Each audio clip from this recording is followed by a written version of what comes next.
From the John C. Hinch Production Art Studios, it's Midstate Magazine with your hosts, Ricky Hendon and Melody Mercado. The latest news with Danielle Hemsky and Aaron Morden. Sports with Katrina Baumgartner and reporter Katie Crowley. Jalen Cook brings us State of the Arts. Kyle Peck reviews the movies in Get Real. Taylor Hurnett takes us about town. Chardonnay Mason reviews what's good in Let's Eat. Anna Tassi reviews the music scene in On the Beat. Jackie Myers is in the spotlight with current celebs. Emma Heth goes out with the street team. And Jenna Amico takes us backstage with About Crew. And now, from America's friendliest city, Midstate Magazine, your hosts Ricky Hendon and Melody Mercado. Take it away, kids. Once again, good evening and welcome to Midstate Magazine. I'm your host, Ricky Hendon, and we are back from spring break. And I am Melody Mercado. Hello, Melody. Hello, it's good nice to see you. It's been a while, but it has been. We're back. Glad to be back. I love this place very much, Peoria. So anyway, we're gonna jump right into it.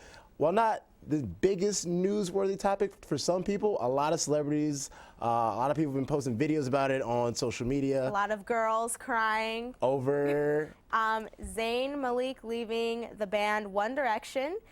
They've been around for about 4 or 5 years now, and they have been gaining a lot of popularity, especially with the younger generation. More particularly younger girls and, you know, some guys here and there. They got some good songs. Yeah, they have some good songs, you know, What Makes You Beautiful. Lately I've been... No, that's not what. Oh, okay, different. That's One Republic. But I don't really know people. Yes, there's been a lot of tears shed over this, even though I don't think it's really necessary. I used to be a huge One Direction fan, but I don't think I would cry over that. So tell me about the celebrities. There have been a lot of celebrity tweets about this too, right? There have been. Kanye West, of course, sticking his nose where it doesn't really belong. And, of course, talking a little bit of trash, but that's Kanye West for you. Absolutely. But now it's time to check in with the news team. Good evening, and welcome to Midstate Magazine. I'm Aaron Morden. And I'm Danielle Hemsky. Let's take a look at the news. First-term Senator Ted Cruz of Texas announced he would run for president in the upcoming election. Many are relating his past to current President Obama's as he spoke of the determination of his immigrant father and the American dream when he laid out a case for his candidacy. Many of his ideas, though, are quite opposed to the president's, such as repealing the Affordable Care Act. On Thursday, a judge ruled against releasing evidence from the chokehold death of Eric Gardner. The prosecutor in the case made much of the information about the Ferguson grand jury public, but the Supreme Court decided against the request for public disclosure sought by the New York Civil Liberties Union. A Minnesota family is suing one of their local restaurants after their son died after eating 2 pancakes. The son was so allergic to dairy that previously traced amounts of dairy had sent him to the emergency room, so the family avoids dining out. The mother said she plans to sue the restaurant because she asked the cook if the pancakes were dairy-free, and he assured her they were not. They were. A Florida Senate panel approved a bill that would allow guns on college campuses after a 6-3 vote on Monday.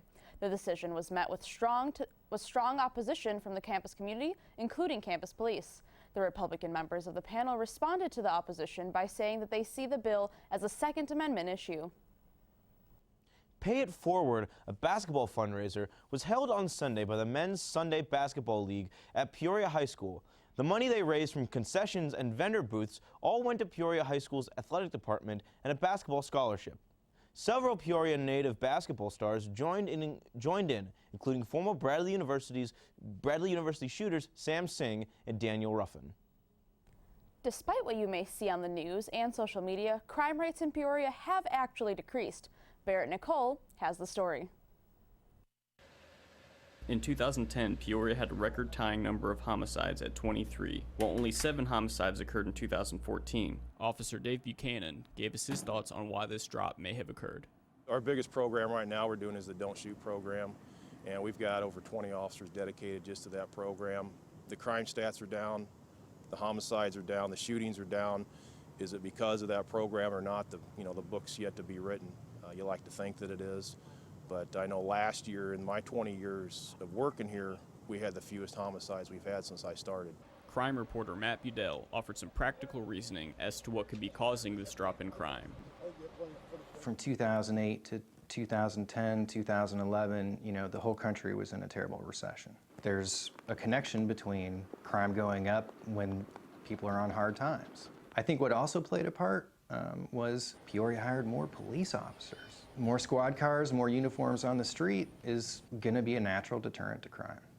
Unfortunately, violence still does occur in our community. Lisa Nimmers of Peoria lost her oldest son, Dwight, to gun violence in 2012. I didn't realize that day he was at my house when he left. That would be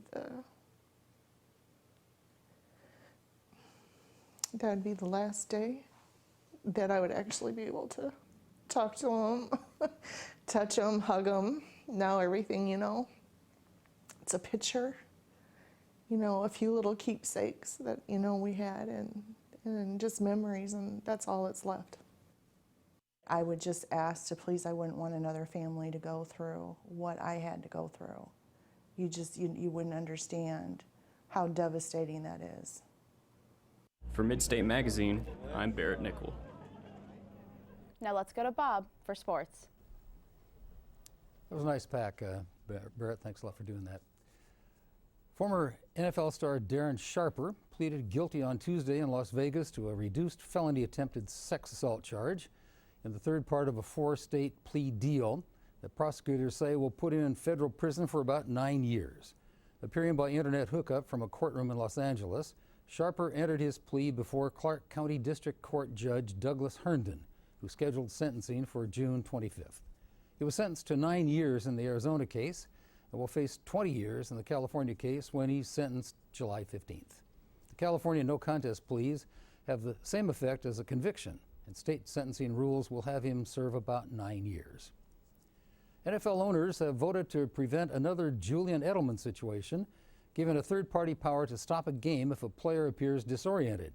Under the new rule, a spotter at the game would communicate with the side judge if it's determined a player is showing obvious signs of disorientation or is unstable. Neither team would be charged for a timeout, and teams can replace the affected player only during this stoppage. The opposition also would be able to substitute a player to match up. Bradley University has fired its coach Gino Ford, according to ESPN. Ford came under scrutiny in January when an Ohio appeals court upheld its decision when he violated his contract with Kent State in 2011. Ford accepted the position at Bradley while still under contract with Kent State. The school claimed Ford breached his contract and sued him for $1.2 million. Ford posted a 9-24 record this season, going just 3-15 in the Missouri Valley Conference. He amassed a 46-86 overall record and 1953 record in conference over his 4 seasons. He went above 500 just once. That's all for sports. Back to you, Danielle. Thanks, Bob. It is found that women's jean sizes are actually quite inaccurate and can lead to body image issues. Shayelle Eddins has the story. Body image, something that girls of all ages face. So why do women's clothing sizes add to this issue? I asked Chardonnay Mason to help me explore this topic of what really is your size. When somebody asks me what size pants I wear, I usually say it depends, because at some stores I'm a size 0 and then other stores I'm a size 6. So I'm really excited to go undercover to explore this topic of what size women wear when it comes to pants.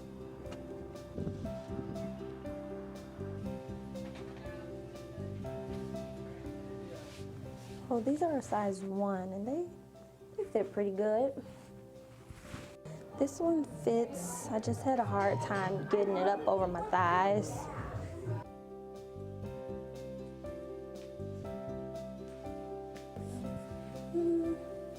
It's all right. A little too tight up here and too loose at the bottom. So far I've tried on a 00, a 0, 1, 2, and 3, and they all fit me. So I'm really not sure what size I am. These are a 0 and they fit great. These are 3 and they still fit good. I'm just a little confused about which size I really am. This does give me a little bit of breathing room, but you can barely tell. This is a 0. The 0 looks like the same size as the 3. Overall, all the jeans that I tried on fit me pretty well. So I feel like women's clothes need a more accurate sizing so that way I can determine what size I really am. For Midstate Magazine, I'm Shayla Eddins.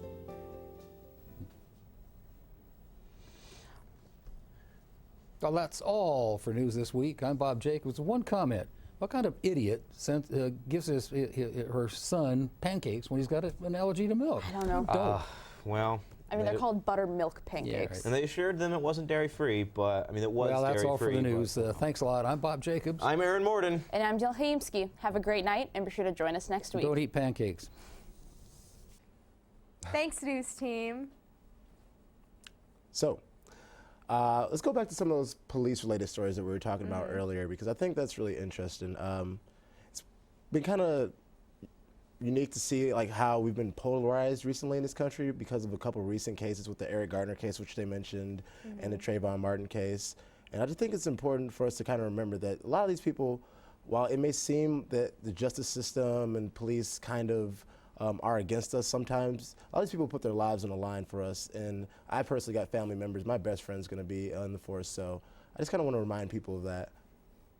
Yeah, I think it's really important, and it's really interesting to see kind of the shift and how people have come to view the justice system, especially the police department.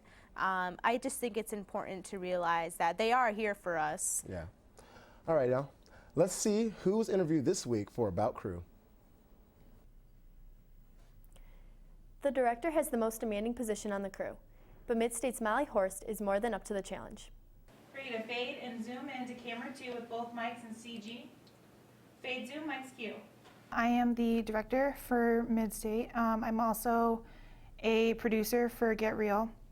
Directing, it's a lot of pre-production stuff. I look at the scripts and I make sure that all my commands are in there so that I know what to say when it comes time to actually record. Being director, Molly has to make sure that all of the other positions are working together in unison. Can you have Aaron move over onto his mark?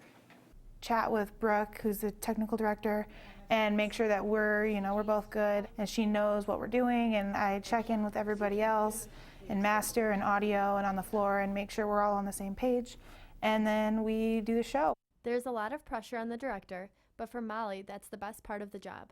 My favorite part, I think, is the adrenaline rush. Everything happens so fast. If I were to make one wrong call, that's on me. I just kind of do it and I have fun. And then after, it's just like a sense of accomplishment because we created a TV show. And Molly hopes the experience she gains now will transfer into a career. I picked directing because it's one of the most challenging positions. I'm training to direct right now at WEK, one of the local stations here in Peoria. And so I'm kind of taking what I'm learning here and transferring it over there. Have a great night, and be sure to join us next week. Fade black sounds out. For Midstate Magazine, I'm Jenna Amico. Thanks, Jenna. So bringing back up the jean topic, have you ever had problems finding like the right size of pants? No, never. I mean, I guess for guys, there's not as much pressure in terms of how they look or how they fit. So I just grab a 32, 34. Sometimes I don't even try them on. It's kind of nice. You know, that must be really nice. I've been to probably like there's 5 different stores I would say I shop at, and you know, some stores I'll be a 0, or like a women's store I'd have to get a petite size, and you know, there's so many different styles: skinny jeans, boyfriend jeans. These are supposed to be baggy. These are supposed to be tight. Boyfriend, you know, what are boyfriend jeans? Boyfriend jeans are like a little bit more baggy. Okay. So, but you know, if you for really, when you have a boyfriend and yeah, it's not as it's not you don't, you know, those features don't need to be as prominent, I guess. But now let's go to Jackie within the spotlight. I'm Jackie Myers, and this is In the Spotlight. Hearts are breaking everywhere with the sad news that after 5 years, Zayn Malik is leaving the band One Direction for good. This all comes after Zayn left the world tour to recover from stress. The disappointing news came in a statement from the band's official Facebook page. Zayn cited that the departure was due to the fact that he wants to be a normal 22-year-old who is able to relax and have some private time out of the spotlight. We wish Zayn and the rest of the band the best. Do you want to own some of the star of the Mindy Project's Mindy Kaling's clothes? Well, now you can. The Mindy Project team and Mindy herself have teamed up with eBay to auction off 3 of her outfits from the show. All the money in the auction goes to the Pancreatic Cancer Action Network. Mindy lost her mother to the disease in 2012, which is why she is so excited to help support the network. The organization provides support for people with this devastating illness and their families. What a great way to give back. What do Dancing with the Stars dancer Cheryl Burke, singer Joe Jonas, and Pussycat doll Nicole Scherzinger all have in common? Well, they may all be on the new NBC show together. NBC has ordered 6 hour-long episodes of a new show called I Can Do That, which is a comedy variety series that will pin celebrities against each other while they perform skills they never even knew they had. This weekly competition is set to come out in the summer. The show I Can Do That was developed by a production company in Israel and is currently in production in more than 15 countries, including Italy, Brazil, Spain, Finland, and Mexico. We can't wait to watch. For In the Spotlight, I'm Jackie Myers. Thanks, Jackie. So kind of bringing back up the topic of Gino Ford, the Bradley basketball's coach, no longer being employed for Bradley Sports anymore.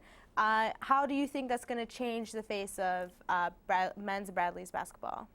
Well, hopefully things improve. You know, I've got a lot of guys, I know a lot of guys on the team, and they're really passionate. You know, they want to do well. And some of them are graduating, some are still going to be around. And they were close to Ford, but obviously things needed to change, especially with this season. But it's amazing how much of an impact, like basketball specifically, has on like the entire institution, you know, financially, and then in terms of them bringing in kids and whatnot. Yeah, it really even affects admissions. You know, people really want to come to a school that would have a successful sports program. Absolutely. Can we scroll? I can't see. Hey, now I can. I decided to get some breakfast in the daytime and a little bit of dessert. So, let's eat. The 50s Diner is a themed restaurant that is located in the metro center of Peoria, Illinois, and a family-grown business. Well, we started with my mother and father-in-law. They opened it, and then we came in and we helped them, and then eventually just all started working here. My wife works here, both my daughters, my 2 granddaughters. Their tasty meals and variety of menu options is what makes this diner so unique. We do a lot of breakfast, but we also do homemade meatloaf and different comfort foods. There's some days at lunch, that's all we sell is breakfast. I mean, it's just amazing. At least 60% of our business is breakfast. Not only does this diner offer breakfast anytime you want and funnel cake without having to go to the carnival, but it has an extra amenity that allows them to get everything they need all in one location. We also have a gift shop attached to the diner, and my daughter runs it, and we sell purses and different lockets and stuff like that over there. They are also very flexible with their menu items. We'll do anything, if it's not on the menu or whatever, if somebody comes and wants it, we'll make it. We don't, just as long as we have the stuff here, we'll do whatever. We're just a good, fun, friendly family diner. From Midstate Magazine, I'm Chardonnay Mason. Thank you very much, Chardonnay. You know, Melody, places like that, personally to me, those local family diners are some of the best restaurants in the whole world. Yes, especially for breakfast items. I'm such a huge fanatic for breakfast. Pancakes, omelets, eggs, biscuits, bacon, sides and sides of bacon. You can't go wrong with bacon with your breakfast. And pancakes, obviously. And pancakes, of course. Unless you're the one kid who's allergic. Unless you're unfortunately allergic to dairy, which I don't know what I would do because I love cheese and milkshakes and ice cream. Everything. So yeah, everyone check out that place. I mean, I would love to go. You know, especially I love the decor as well, especially with the 50s music that's playing and the really bright colors and the decals on the wall. It looks like a very cool place to go. But let's check out with the latest music with Anna on the Beat. I'm Anna Tassi with On the Beat. AWOL Nation is back with a second album and some of their new hits to start off this year. The band's new album, Run, was released over 2 weeks ago, and many of their fans have been dying to hear it. This album includes their latest single, Hollow Moon, Bad Wolf, which re-energized AWOL Nation's fan base. The single was released in late January, as well as their official music video. The lead singer, Aaron Bruno, wrote all the songs and wanted to switch up his music by taking this album to a whole new level. This album includes electronic rock beats for everyone to listen to. Aaron also wanted others to have a new perception on his music and get people to dance when they go to his shows. The new album includes the 2 other singles, Run and Windows. When the new single, Run, was completed, Aaron knew that the album was finally coming together. The single also includes a message from one of his best friends. While their first album, Megalithic Symphony, had a different set of tone, many AWOL Nation fans were not disappointed with this new album. For On the Beat, I'm Anna Tassi. Thanks, Anna. You know, speaking of music, and summer coming right around the corner. That's right. Summer festivals such as Lollapalooza and Summerfest, those lineups have just been released, and there's some huge names. What do you think? I am so excited. Number 1, Paul McCartney is the headliner. I think that is really, really interesting. For Lollapalooza? Yes, he's the headliner, like, over everything at Lolla. And I have a theory that Kanye West has never performed at Lollapalooza. Lollapalooza in Chicago, for those of you who don't know. But we'll get back into that later. But right now, let's go to Jalen and see who our special guest is this week on State of the Arts. Hello and welcome to State of the Arts. I'm Jalen Cook. Tonight we have an alternative duo known as London Has Fallen. They consist of members Alicia Gates and Cameron Gorham. They have played all over Illinois, including the Limelight Complex, Cruisins, and the Speakeasy Arts Center. Recently, they have just signed a record deal with Independent Ear Records in Rockford, Illinois. Please welcome London Has Fallen. Cameron, Alicia, how are you guys tonight? Good. Awesome, awesome. We're glad to have you here. Where are you going to be performing for us? We are going to be performing How to Love off of our album Fracture that we're going to actually re-release on April 3rd at Kate's Pie Shop in Rockford, Illinois. How long have you been performing together? About 2 years now. Awesome. How'd you guys meet? Cameron got a hold of me on Facebook and liked my vocals. He saw my YouTube videos and he wanted to produce an album for me, so we did that, and then we thought, well, hey, we're both really great musicians, so why don't we try to be a band together? So it's worked out really well. Awesome, awesome. So you guys have any upcoming dates coming up? We are playing on March 28th at the Kickapoo Creek Winery for the Posh Fashion Show, and we're going to be debuting our new music video for a new single off of our next album called What You Wanted. So we're excited about that. Awesome, awesome. Well, the stage is yours, so take it away whenever you're ready then. Thank you.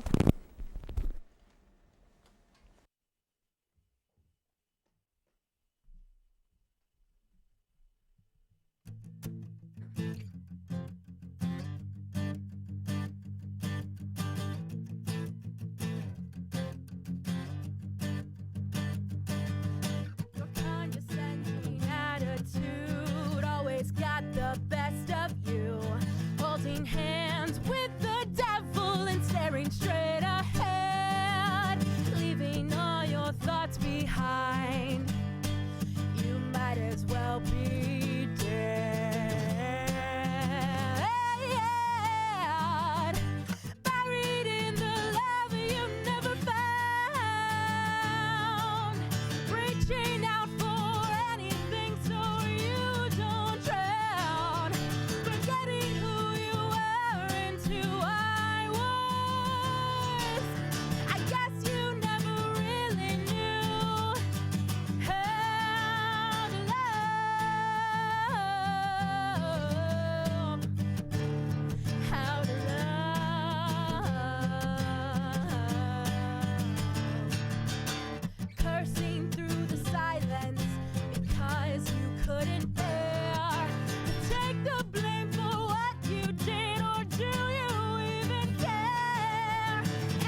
Well, that was fantastic, guys. Thank you so much for stopping by and sharing with us tonight. Thank you so much for having us. No problem, anytime.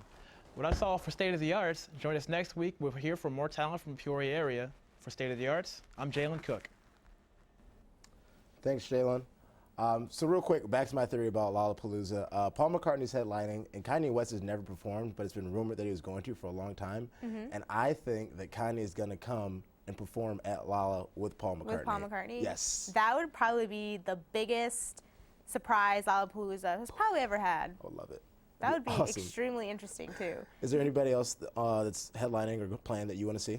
Well, I'm a really big Summerfest fan, and I'm hoping to be able to go, but they have Kendrick Lamar as one of the big headliners and Ed Sheeran. And they're two of my, favorite songwriters, artists. So different ends of the spectrum. Ed Sheeran's a little bit more like, hard to explain, like more like mellow and British. Yeah, and Kendrick is more like, woo, yeah, in your face. Yay! Yeah, pretty much. I think either way, it's going to be a great concert. So that's all from Midstate Magazine this week. Thanks for joining us, and we will see you all next week. My name is Ricky Hendon. And I'm Melody Mercado, and we'll see you next week.